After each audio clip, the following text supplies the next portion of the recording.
Honey drops English book father Christy വട്ടക്കുഴിയച്ഛൻ്റെ പുസ്തകം ആവശ്യമുള്ളവർ ക്രിസ്റ്റി അച്ഛനെ 94 9496 40149 നമ്പറിൽ വിളിക്കുക. Jeevan books number 04822237474. Jeevan books വിളിക്കുക. ബുക്ക് ആവശ്യമുള്ളവർ.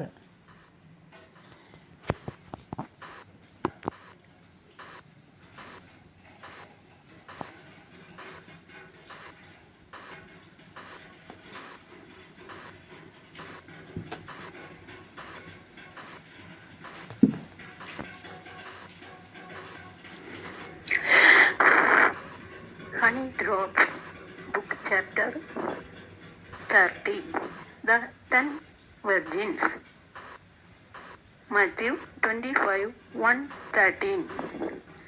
The virgins went out to welcome the bridegroom. Had the bridegroom come during the daytime, the reception would have been easy, but he could come at any time, perhaps even at night in life's journey. There are not only days but also evenings, thick, suffocating darkness, heaps of bitter experience, the midnight of his life, and yet we are called to wait for him. But falling to carry oil, falling to take wives and prudent precautions was truly not right. Yet an even greater mistake was this: forgetting the why for which they had come, they went off to buy oil. The ultimate failure in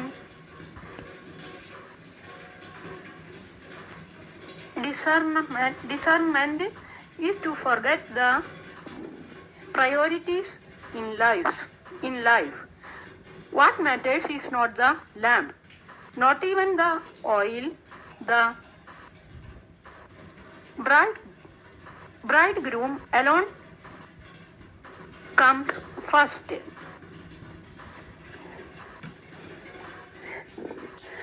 Chapter 31. The Lee Block.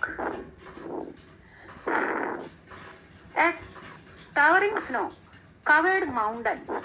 I was there peacefully, comfortably, happily.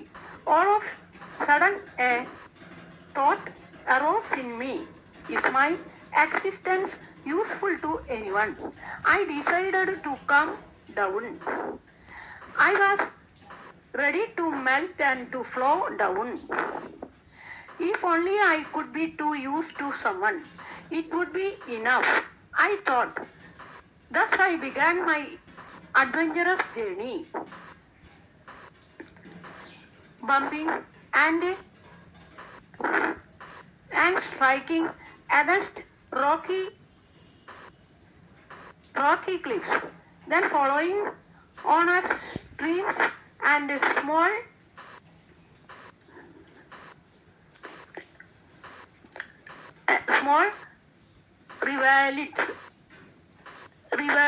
revolts. The magnificent views on both shores offered a feast to my eyes. When I reached the valley, the journey slowed down, and I had to flow down through dark soil.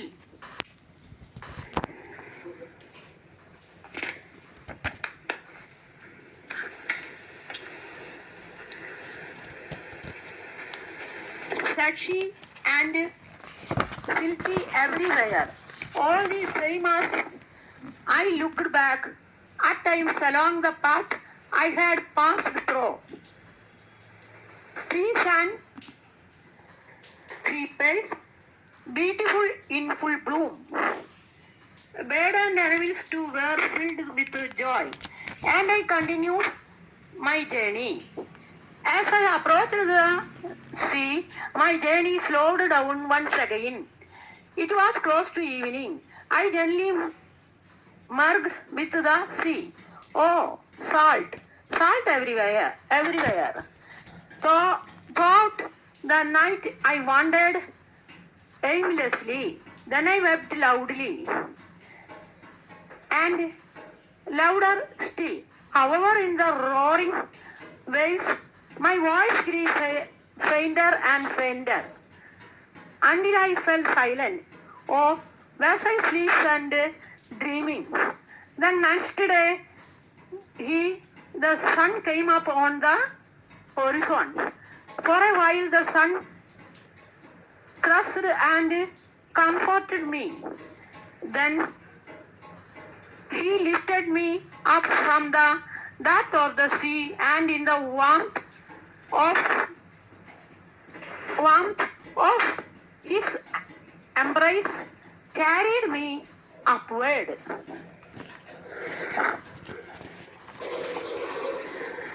Chapter 32.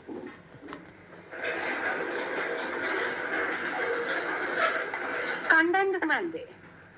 That day there were only 4 birds for dinner, including the grandmother. It was a family of 4. While black coffee was being prepared, the 5-year-old son slipped on bun into the mouth. One bun was given the grandmother along with black coffee.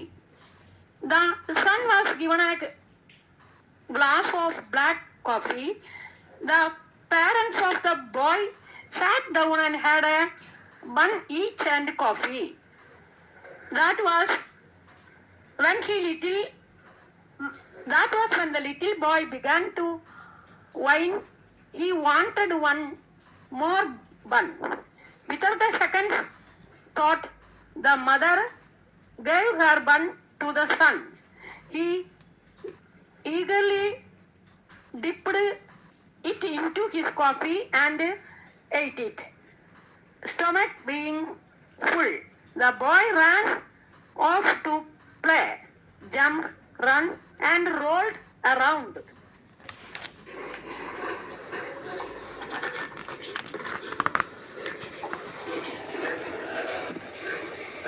Well, the grandma's stomach was not completely filled. Yet watching her grandchild play and loiter, her mind was truly full. The mother and father shared the remaining, but their stomachs were indeed not full. Their minds too were not so full, but their hearts were richly filled. Fill the stomach, fill the mind, fill the heart. Next chapter 33 tomorrow.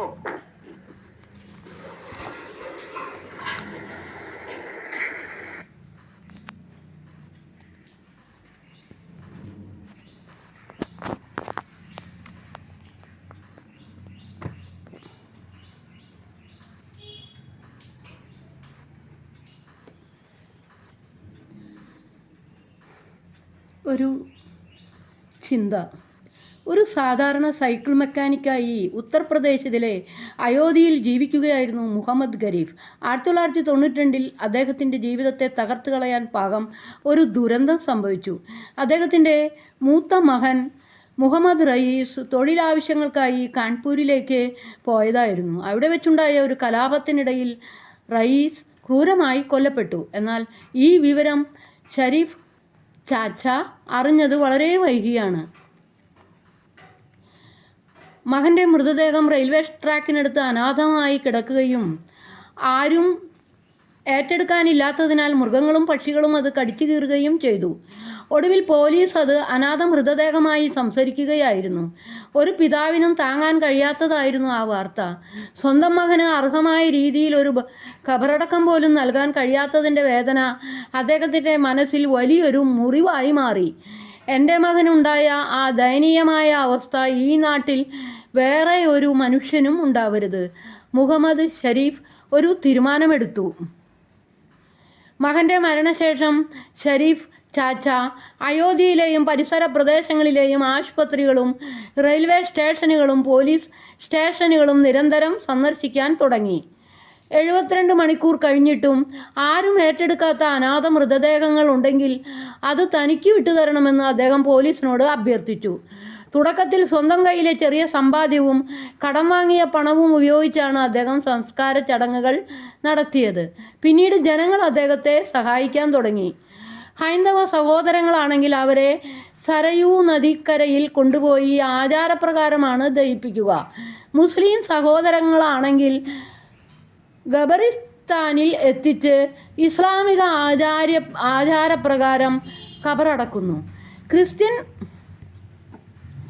Christian വിശ്വാസികളാണെങ്കിൽ സെമിത്തേരിയിൽ അടക്കം ചെയ്യാനുള്ള ക്രമീകരണങ്ങളും ചെയ്യും. ഇതുവരെ 25,000-ത്തിലധികം അനാഥ മൃതദേഹങ്ങളാണ് ഷരീഫ് ചാച്ച സ്വന്തം കൈകൊണ്ട് യഥാവിധി സംസ്കരിച്ചത്. അയോധ്യയിലെ ജനങ്ങൾ സ്നേഹത്തോടെ ഷരീഫ് ചാച്ച എന്ന് വിളിക്കുന്ന ഈ വൃദ്ധൻ ആരും ഏറ്റെടുക്കാനില്ലാത്ത മൃതദേഹങ്ങൾക്ക് അന്ത്യകർമ്മങ്ങൾ ചെയ്യാൻ തുടങ്ങിയിട്ട് 3 പതിറ്റാണ്ടിലേറെയായി. ഒരു മനുഷ്യൻ്റെ വർഷങ്ങളോളം ആരും കാണാതെ പോയ ഈ മനുഷ്യത്വത്തെ ഒടുവിൽ രാജ്യം നെഞ്ചിലേറ്റുക തന്നെ ചെയ്തു. 2020 ഇന്ത്യയിലെ 4ാമത്തെ ഏറ്റവും ഉയർന്ന സിവിലൈൻ ബഹുമതിയായ പത്മശ്രീ നൽകി രാജ്യം അദ്ദേഹത്തെ ആദരിച്ചു. അന്നത്തെ ഇന്ത്യൻ രാഷ്ട്രപതി രാംനാഥ് കോവിന്ദിൽ നിന്നുമാണ് അദ്ദേഹം പത്മശ്രീ പുരസ്കാരം ഏറ്റുവാങ്ങിയത്.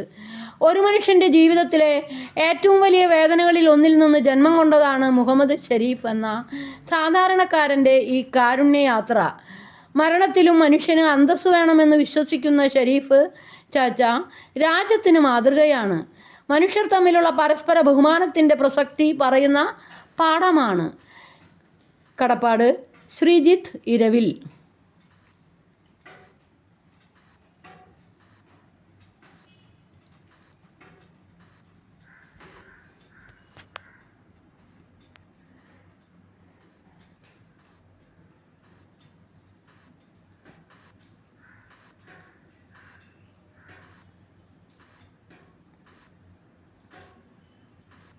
ഷരീഫ് ചാച്ച ഫോട്ടോ.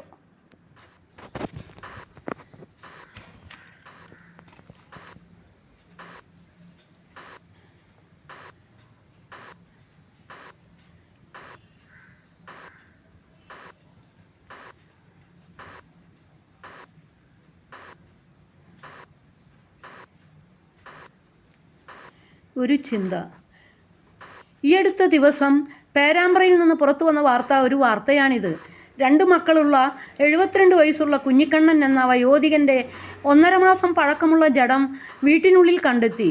ആ വീടിൻ്റെ 4 ചുവരുകൾക്കുള്ളിൽ ലോഹമറിയാതെ ഒടുങ്ങിപ്പോയ ഒരു മനുഷ്യൻ്റെ അസ്ഥികൂടം ഇലക്ട്രിസിറ്റി ബില്ല് എഴുതാൻ വന്ന ജീവനക്കാരാണ് കണ്ടെത്തുന്നത്.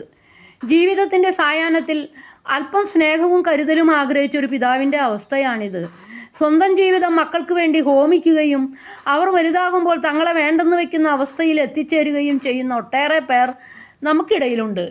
ഇപ്പോഴും സ്വന്തം സുഖസൗകര്യങ്ങൾക്ക് വേണ്ടി മാതാപിതാക്കളെ ദ്രോഹിക്കാൻ മടിയില്ലാത്ത മക്കൾ ഈ നാട്ടിലുണ്ട്. അവർ ഓർക്കുന്നില്ല തങ്ങളും ഒരു നാൾ വയോധികരാകുമെന്ന്. ആഴ്ചയിൽ ഒരിക്കലെങ്കിലും അല്ലെങ്കിൽ ദിവസവും ഒന്ന് വിളിച്ചോ നേരിൽ കണ്ടോ വിശേഷങ്ങൾ ചോദിക്കാമായിരുന്നു. അത്ര വലിയ ഭാരമൊന്നും ആയിരുന്നില്ല അത്. ആ ചെറിയ അന്വേഷണം കൊണ്ട് ഒരുപക്ഷെ കുഞ്ഞിക്കണ്ണനെ പോലെയുള്ള എത്രയോ പേരുടെ ജീവൻ നമുക്ക് സംരക്ഷിക്കാൻ കഴിഞ്ഞേനെ. ഈ മരണം ഒരു വലിയ പാഠമാണ്. ഓരോ മാതാപിതാക്കൾക്കും മക്കൾക്കും ഒരുപോലെ നാളെയുടെ തിരക്കുകളിൽ ഓടുമ്പോൾ ഒന്ന് തിരിഞ്ഞു നോക്കാൻ നമുക്ക് സമയം കണ്ടെത്താം. മക്കളോട് സ്നേഹം അഭ്യർത്ഥിക്കുന്നതിനേക്കാൾ ഉപരിയായി കരുതലിൻ്റെയും സ്നേഹത്തിൻ്റെയും പാഠങ്ങൾ നമുക്ക് അവർക്ക് കാണിച്ചു കൊടുക്കാം. മാതാപിതാക്കളെ ചേർത്ത് പിടിക്കുന്ന ഒരു സംസ്കാരം നമുക്ക് വളർത്തിയെടുക്കാം. ആരും ആരുടെയും അവസാന നാളുകളിൽ തനിച്ചാകരുത്. മരിച്ചതിന് ശേഷം നൽകുന്ന പൂക്കളെക്കാളും വിലയുണ്ട് ജീവിച്ചിരിക്കുമ്പോൾ നൽകുന്ന ഒരു പിടി സ്നേഹത്തിന്.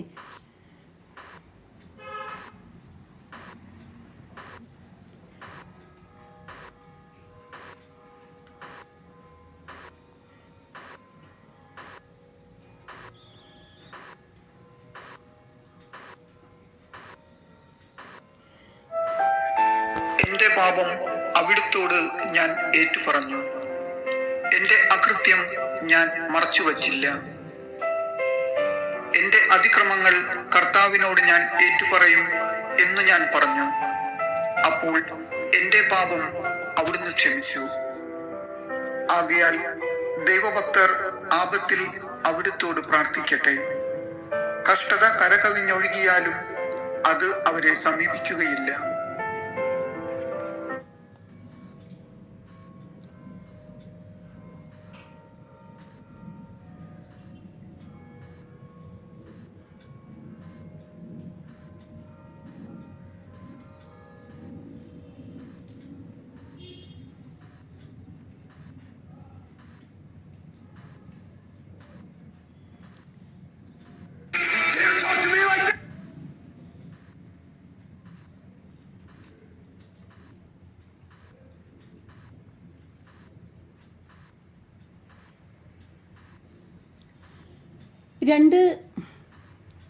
രണ്ട് ഇതിഹാസങ്ങളുടെ അപൂർവ നിയോഗം. വർഷങ്ങൾക്ക് മുൻപ് ക്യാമ്പ് നൗവിൻ്റെ ഡ്രസ്സിംഗ് റൂമിൽ അവിചാരിതമായി ഒരുമിച്ച ആ രണ്ടുപേർ ഇന്ന് ഫുട്ബോൾ ലോകത്തെ ഏറ്റവും വലിയ വേദിയിൽ നേർക്കുനേർ നിൽക്കുകയാണ്. അർജന്റീനയുടെ ലയണൽ മെസ്സിയും സ്പെയിനിൻ്റെ അത്ഭുതബാലൻ ലമിൻ യമാലും തമ്മിലുള്ള ആ സ്വപ്ന ഫൈനലിനെ കളമൊരുക്കുകയായിരിക്കുന്നു. ആ ഫോട്ടോയ്ക്ക് പിന്നിൽ 2007 ശരത്കാലത്തായിരുന്നു ആ സംഭവം. അന്ന് ബാഴ്സലോണയുടെ വളർന്നു വരുന്ന 20 വയസ്സുള്ള സൂപ്പർ താരമായിരുന്നു മെസ്സി. യുണിസെഫും പ്രാദേശിക പത്രമായ ഡയറിയോ സ്പോർട്ടും ചേർന്ന് നടത്തിയ ഒരു ചാരിറ്റി കലണ്ടർ നറുക്കെടുപ്പിലാണ് യമാലിൻ്റെ കുടുംബത്തിന് മെസ്സിക്കൊപ്പം ഫോട്ടോ എടുക്കാൻ അവസരം ലഭിക്കുന്നത്. അന്ന് വെറും 6 മാസം മാത്രമായിരുന്ന യമാലിൻ്റെ പ്രായം. ഒരു പ്ലാസ്റ്റിക് ഡബ്ബിൽ വെള്ളം നിറച്ച് അതിലിരിക്കുന്ന കുഞ്ഞിനെ എങ്ങനെ കൈകാര്യം ചെയ്യണമെന്നറിയാതെ അന്ന് ലയണൽ മെസ്സി ശരിക്കും പതറിപ്പോയിരുന്നു. മെസ്സിക്ക് ആ കുഞ്ഞിനെ എങ്ങനെ കയ്യിലെടുക്കണമെന്ന് പോലും ആദ്യം അറിയില്ലായിരുന്നു എന്ന് ഫോട്ടോഗ്രാഫർ ജോവാൻ മോൺഫോർട്ട് ഓർക്കുന്നു. അന്ന് ഇക്വറ്റോറിയൽ ഗനിയയിൽ നിന്നുള്ള യമലിൻ്റെ അമ്മയും മെസ്സിക്കൊപ്പമുണ്ടായിരുന്നു. അവിശ്വസനീയമായ ആവർത്തനം. കഴിഞ്ഞ വർഷം യമാലിൻ്റെ പിതാവ് മുനീർ നസ്രാവി ഇൻസ്റ്റഗ്രാമിൽ ഈ ചിത്രം പങ്കുവെച്ചുകൊണ്ട് കുറിച്ചത് ഇങ്ങനെയായിരുന്നു: 2 ഇതിഹാസങ്ങളുടെ തുടക്കം. അത് എത്രത്തോളം ശരിയാണെന്ന് കാലം തെളിയിച്ചു. അടുത്തിടെ ഒരു സ്പാനിഷ് മാധ്യമ സമ്മേളനത്തിൽ ഈ ഫോട്ടോയെക്കുറിച്ച് ചോദിച്ചപ്പോൾ ചിരിച്ചുകൊണ്ട് യമാൽ മറുപടി നൽകി: അതെ, ഞാൻ അല്പം വളർന്നു, ലിയോയും വളർന്നു. ലോകകപ്പ് ഫൈനലിൽ മെസ്സിയെ നേരിടാൻ ഞാൻ ആഗ്രഹിക്കുന്നു. യമാലിൻ്റെ ആ ആഗ്രഹം ഇപ്പോൾ യാഥാർത്ഥ്യമായിരിക്കുകയാണ്. ചരിത്രപരമായ ആ പോരാട്ടം മെസ്സിയുടെ കരിയറിലെ അവസാന ലോകകപ്പ് ഫൈനൽ മത്സരമായിരിക്കും ഇത്. ബാഴ്സലോണയുടെ അത്ഭുത ബാലൻ ലമിൻ യമാലിനെ സംബന്ധിച്ച് ഇതൊരു പുതിയ യുഗത്തിൻ്റെ തുടക്കവുമാണ്. അന്ന് മെസ്സിയുടെ കൈകളിലിരുന്ന ആ 6 മാസം പ്രായമുള്ള കുഞ്ഞിന്ന് ഫുട്ബോളിലെ ഏറ്റവും വലിയ പോരാട്ടത്തിൽ അദ്ദേഹത്തിനെതിരെ ബൂട്ട് കെട്ടി ഇറങ്ങുന്നു. ലോകം സാക്ഷ്യം വഹിക്കാൻ പോകുന്ന ഏറ്റവും മനോഹരവും അവിസ്മരണീയമായ ഒരു നിമിഷത്തിനായി നമുക്ക് കാത്തിരിക്കാം. അന്ന് മെസ്സിയുടെ കയ്യിലിരുന്ന ആ കുഞ്ഞ് യമാൽ, ഞായറാഴ്ച ലോകകപ്പ് ഫൈനലിൽ അവർ നേർക്കുനേർ ദൈവം നടത്തുന്ന അത്ഭുതങ്ങൾ.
ഒരു ചിന്ത ഒന്ന് മനസ്സിരുത്തി ആഴത്തിൽ ചിന്തിച്ചാൽ ഈ ബന്ധങ്ങളൊക്കെ വെറും ഉടമ്പടികൾ മാത്രമാണെന്ന കൈപ്പേറിയ സത്യം നമുക്ക് മുൻപിൽ തെളിഞ്ഞു വരും. നിബന്ധനകൾ തെറ്റുമ്പോൾ കാലാവധി അവസാനിക്കുന്ന വെറും ഉടമ്പടികൾ. കമ്പോളത്തിലെന്ന പോലെ കച്ചവട കണ്ണുകളോടെയാണ് മനുഷ്യർ പലപ്പോഴും പരസ്പരം നോക്കുന്നതും ചിരിക്കുന്നത് പോലും. കാറ്റുള്ളപ്പോൾ മാത്രം കറങ്ങുന്ന പമ്പരം പോലെ ആവശ്യങ്ങൾക്കും നിബന്ധനകൾക്കും മേൽ മാത്രം ചലിക്കുന്നവയാണ് മനുഷ്യബന്ധങ്ങളിൽ ഏറിയ പങ്കും. ആവശ്യങ്ങളുടെ വേനൽക്കാലം കഴിയുമ്പോൾ സ്വാർത്ഥതയുടെ കാർമേഘങ്ങൾ ആ ബന്ധങ്ങളെ മൂടിത്തുടങ്ങും. പല ബന്ധങ്ങളെയും ആയുസ് അതോടെ അവസാനിക്കുകയായി. ഒരു കാലത്തിനപ്പുറം അവസാനിച്ചു പോയ ഏത് ബന്ധം തിരഞ്ഞാലും അവിടെ നമ്മൾ അറിയാതെ എഴുതപ്പെട്ട ചില നിബന്ധനകൾ ഉണ്ടായിരുന്നെന്ന് മനസ്സിലാവും. പാവക്കുത്ത് പോലെയാണ് പല ബന്ധങ്ങളും. സൂത്രധാരൻ്റെ കയ്യിലെ നൂലുകൾക്കനുസരിച്ച് ആടുന്ന പാവകൾ. നൂൽ പൊട്ടുമ്പോൾ ആട്ടം നിർത്തുന്നത് പോലെ പ്രതീക്ഷകളുടെയും ആവശ്യങ്ങളുടെയും നൂലുകൾ അറ്റുപോകുന്ന ആ നിമിഷം തന്നെ ആ ബന്ധത്തിൻ്റെ ആട്ടവും അവസാനിക്കുന്നു. ബന്ധങ്ങളുടെ തകർച്ച ഒരു അവസാനമല്ല, സ്വയം തിരിച്ചറിയാനുള്ള ഒരു പുതിയ തുടക്കമാണ്. കനലിൽ വെന്തുരുകുമ്പോഴാണ് സ്വർണത്തിന് മാറ്റുകൂടുന്നത്. നിരാസത്തിൻ്റെയും അവഗണനയുടെയും അഗ്നിയിൽ വെന്തുരുകുന്നുവെങ്കിൽ അവിടെ നിന്ന് നമ്മൾ കൂടുതൽ ശക്തരാകണം. നിബന്ധനകളില്ലാത്ത, സ്വാർത്ഥതയില്ലാത്ത ഒരു വലിയ ലോകം നമുക്ക് മുന്നിലുണ്ട്. നമ്മുടേതായ സ്വന്തം ലോകം, നമ്മളിടങ്ങൾ. ഉടമ്പടികളൊന്നുമില്ലാതെ നമ്മളെ സ്നേഹിക്കാൻ നമ്മളെപ്പോലെ മറ്റാർക്കാണ് കഴിയുക? സ്വന്തം നിഴൽ പോലും വെളിച്ചവുമായുള്ള വെറുമൊരു ഉടമ്പടിയാണ്. ഇരുളടഞ്ഞ വഴികളിൽ സ്വന്തം നിഴൽ പോലും നമ്മളെ കൈവിടുമ്പോൾ ഉള്ളിലെ ആത്മവിശ്വാസത്തിൻ്റെ വെളിച്ചം മാത്രമേ മുന്നോട്ട് നയിക്കാൻ കൂടെയുണ്ടാവൂ. ആ വെളിച്ചം ഉള്ളിൽ നിറയണമെങ്കിൽ നമ്മൾ നമ്മളെ തന്നെ സ്നേഹിക്കാൻ പഠിക്കണം. ആവശ്യങ്ങളുടെ വേനൽക്കാലം കഴിയുമ്പോൾ. കടപ്പാട്. ജയേഷ് മൈനാഗപ്പള്ളി.